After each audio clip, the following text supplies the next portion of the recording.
नमस्कार। सुमित बस चैनल में स्वागतम। आज हमने आ गया है एक नया कहानी लेके,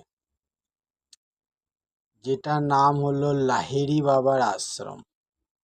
অবশ্যই আপনারা শুনেছেন, যদি শুনে না থাকেন ভিডিওটা লাস্ট পর্যন্ত দেখুন। ভালো লাগলে প্লিজ লাইক সাবস্ক্রাইব করে পাশে থাকবেন, বেল আইকনটা দাবিয়ে রাখবেন। চলুন আজ আমরা কোথাও থেকে একটা ঘুরিয়ে আসি।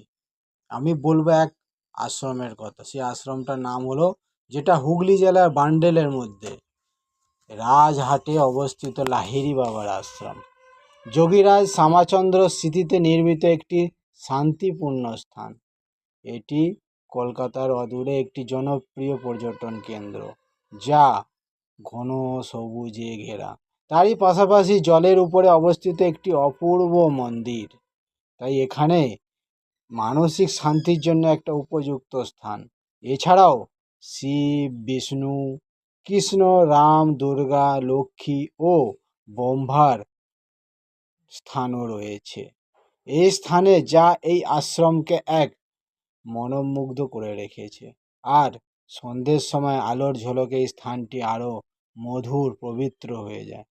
তবে এই আশ্রমে প্রবেশের জন্য কোনো মূল্য দিতে হয় না, তাই এটি সর্বধর্ম সমন্বয়ে শিক্ষা দেয় এবং এখানকার পরিবেশ মনোমুগ্ধকর। তাই এই আশ্রমে সকাল 10টা থেকে দুপুর 12টা পর্যন্ত এবং বিকেল 4টে থেকে সন্ধ্যে 6টা পর্যন্ত খোলা থাকে। তাই আপনারা সময় পেলে অতি অবশ্যই একবার এখানে আশ্রমেতে ঘুরে আসবেন।